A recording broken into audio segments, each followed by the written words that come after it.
अस्सलाम वालेकुम students, I am your chemistry teacher today 8 जुलाई 2020 और आज आप लोगों का चैप्टर नंबर 11 का दूसरा टेस्ट है। टेस्ट की डिस्कशन हम लोग करेंगे कि आप लोगों ने टेस्ट को जो है वो किस तरह से अटेम्प्ट करना है। ठीक है, सारे बच्चे जो हैं वो अच्छे तरीके से इन दिनों को यूटिलाइज करें। ठीक है, आपने जो है वो 10th जो है वो पढ़नी है तो ही आप फर्स्ट ईयर में जा सकते हैं। तो इसलिए जो है वो आपके पास ये एक अच्छा मौका है कि आप लोग इन दिनों में जो है वो अपना ज़्यादा से ज़्यादा काम जो है वो याद कर सकें। और अगर किसी बच्चे को कोई भी इशू है या कोई चीज़ समझ नहीं आ रही होती तो वो मुझे जो है वो कॉल करके या मैसेज पे जो है वो पूछ सकता है। ठीक है,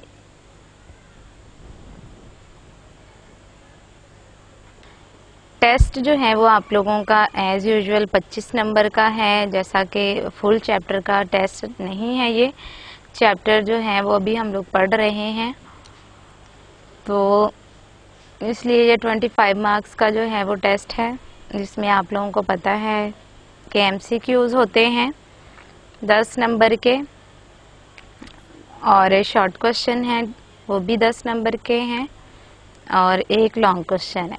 ठीक है, तो आप लोगों ने जो है वो ये क्वेश्चन जो शॉर्ट क्वेश्चन यहाँ पे दिए हुए हैं, ये मैंने पिछले सालों में जितने भी रिपीटेड क्वेश्चंस ज़्यादा दफ़ा आए हुए हैं, मोस्ट इम्पॉर्टेंट जो हैं वो वाले आप लोगों को टेस्ट में देती हूँ।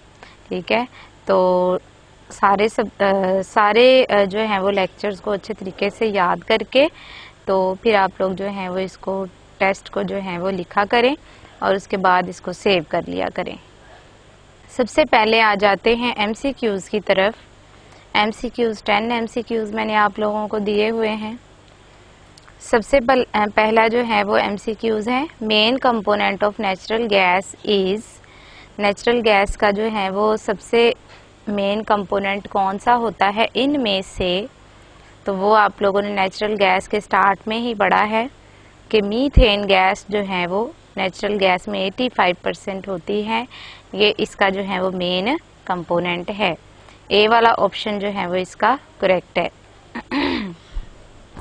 MCQs number 2, general formula of alkyl radical is. Alkyl radical का जनरल फार्मूला आप लोगों ने जो है वो मैंने कहा था याद कर लेना है, बल्कि अल्केन अल्कीन अल्काइन का भी कहा था। तो नंबर ए वाले ऑप्शन में जो है वो अल्केन का जो है वो जनरल फार्मूला है, बी वाले में अल्काइन का जनरल फार्मूला है और डी वाले में जो है वो अल्कीन का जनरल फार्मूला है। तो सी वाला ऑप्शन जो है वो इसका करेक्ट है, CnH2n+1, क्योंकि अल्काइल रेडिकल जो है वो अल्केन में से एक हाइड्रोजन निकालने से बनते हैं। तो अल्केन वाले फॉर्मूले में से ही आप लोगों ने एक जो है वो 2 की जगह +1 कर देना है, तो आपके पास अल्काइल रेडिकल का जनरल फार्मूला बन जाएगा। सी वाला ऑप्शन इसका करेक्ट है। MCQs number 3, identify which one of the following compound is a ketone. Ketone जो है वो इनमें से कौन सी वाली कीटोन है, तो आप लोगों को सबसे पहले जनरल फार्मूला इनका याद होना चाहिए और तो आप लोग जो हैं वो उससे आसानी से पहचान सकते हैं कि कौन सा कंपाउंड जो है वो किस फैमिली से बिलोंग करता है। अब ए वाला ऑप्शन जो है वो आप लोगों के पास है, इसमें जो है वो सी एक तरफ जो है वो कार्बन के जो है CH जो है वो 3 लगा हुआ है। ठीक है, कार्बन के जो हैं वो दो तरफ CH3 लगे हुए हैं, 2 मिथाइल ग्रुप लगे हुए हैं, CH3 को मिथाइल ग्रुप कहते हैं और एक तरफ जो है वो H लगा हुआ है, दो तरफ CH3 एक तरफ H। अब इसकी 3 वैलेंसी होगी और एक वैलेंसी के साथ OH ग्रुप अटैच है। तो ये OH ग्रुप जिसके साथ अटैच होता है उसको आप लोग क्या कहते हैं, अल्कोहल्स कहते हैं। उसके बाद सी वाला ऑप्शन जो है वो CHO इसके साथ लगा हुआ है, तो ये एल्डिहाइड का फंक्शनल ग्रुप है। तो ये एल्डिहाइड है। डी वाला ऑप्शन जो है वो इसमें NH लगा हुआ है, तो ये अमाइन की फैमिली से बिलोंग करता है। तो आपके पास ऑप्शन कौन सा बचा? बी वाला, CH3 ट्वाइस CO।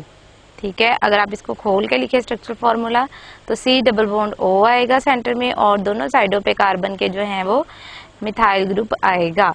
तो ये आपके पास बी वाली जो है, बी वाला ऑप्शन जो है ये कीटोन है और इसका नाम एसीटोन है। ठीक है।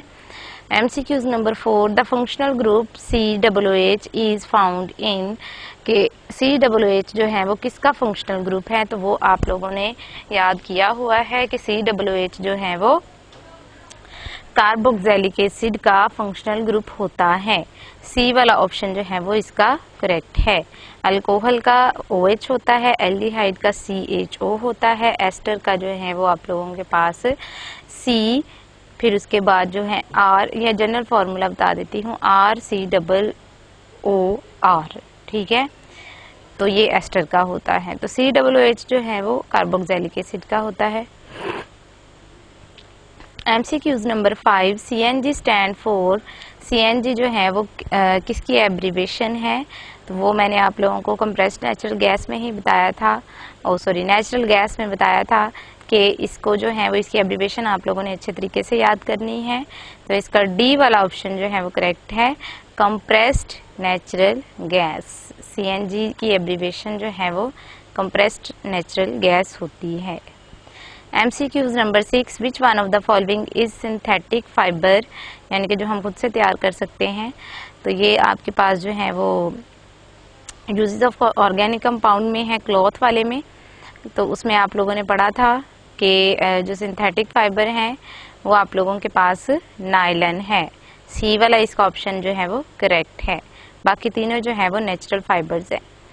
MCQs नंबर 7, विच फैमिली गिव फ्रूटी स्मेल, के इसमें से जो है वो कौन सी फैमिली के मेंबर्स जो हैं वो फ्रूटी स्मेल देते हैं?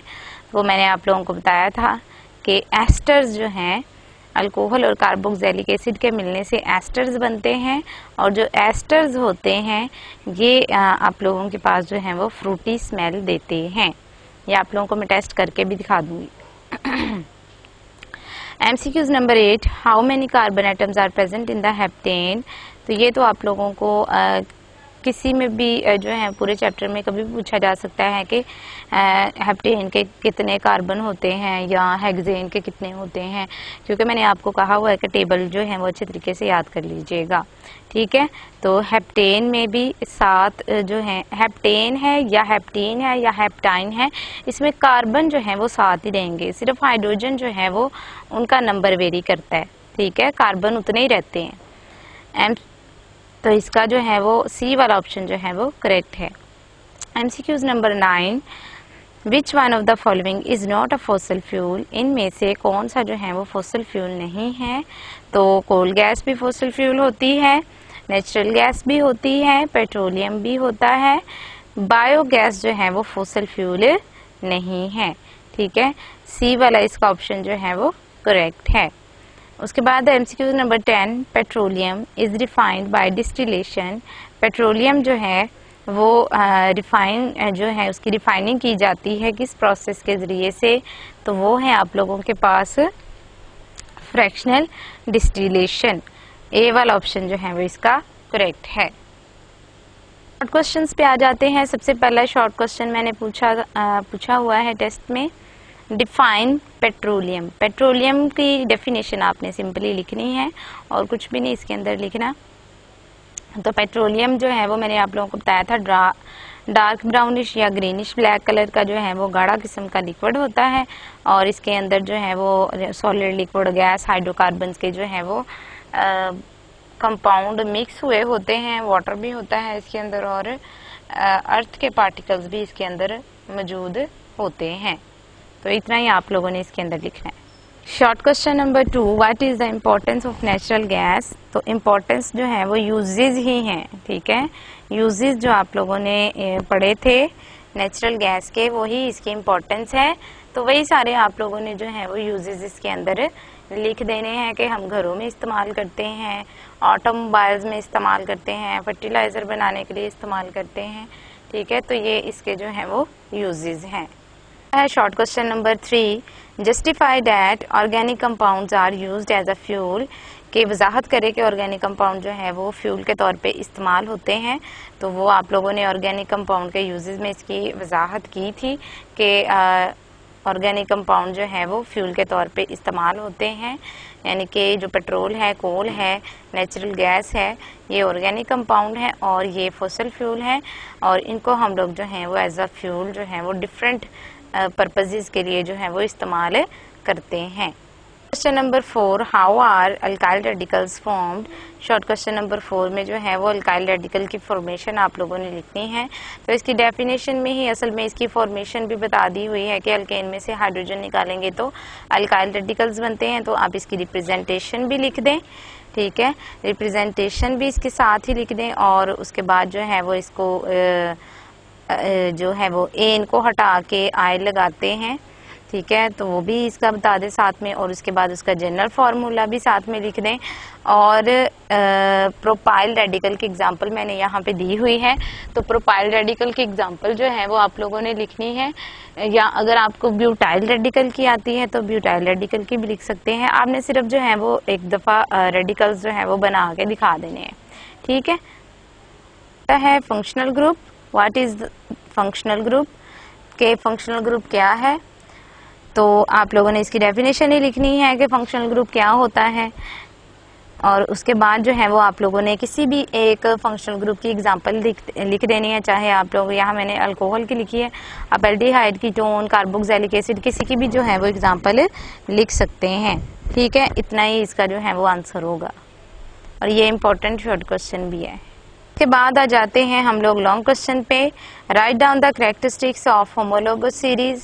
होमोलोगस सीरीज जो है वो उसकी आपने कैरेक्टरिस्टिक्स लिखनी है, लेकिन जो है वो मैंने आप लोगों को नज़र आ रहा होगा कि डेफिनेशन से स्टार्ट किया है। तो आप लोगों को किसी चीज़ की भी प्रॉपर्टीज़ पूछी जाएं, उसकी डेफिनेशन अगर बुक में मौजूद है तो डेफिनेशन जो है वो लॉन्ग क्वेश्चन में ज़रूर लिखें। ठीक है, तो इसलिए क्योंकि होमोलोगस सीरीज की डेफिनेशन जो है वो आपकी बुक के अंदर मौजूद है, तो आप इसकी सबसे पहले जो है वो डेफिनेशन लिखेंगे, और चाहे एग्जाम्पल अब ना लिखें, डेफिनेशन लिखेंगे, और डेफिनेशन के बाद जो है वो आप लोग इसकी प्रॉपर्टीज जो है वो लिखेंगे। और प्रॉपर्टीज में भी जो है वो अब आप लोगों के पास कोई जो है वो रिस्ट्रिक्शन नहीं है कि आप लोग जो है वो इसको सीक्वेंस में ही लिखें।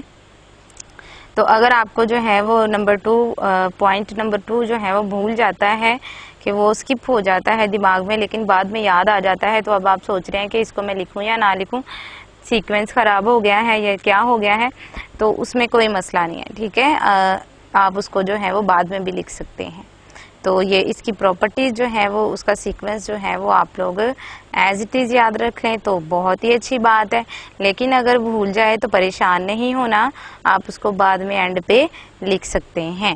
ठीक है, तो इस तरह से जो है वो आप लोगों ने अपना पूरे का पूरा टेस्ट जो है वो कंप्लीट करना है, और उसको अपने पास जो है वो आप लोगों ने सेव कर लेना है, ताकि मैं उसको बाद में जो है वो चेक कर सकूं, और आपको भी अंदाज़ा हो जाएगा कि आपने जो है वो जैसे चेक किया था, तो उसके बावजूद जो है वो अगर उसमें मिस्टेक्स हुई, या मुझे जो लगा कि ये ऐसे नहीं ऐसे लिखना चाहिए था, तो मज़ीद बेहतरी के लिए जो है वो आप लोगों ने अपने टेस्ट जो है वो संभाल के रखने हैं, ताकि मैं उसको जो है वो चेक कर सकूं, और आप जो है वो मज़ीद जो है वो बेहतर से बेहतर जो है वो हो सकें।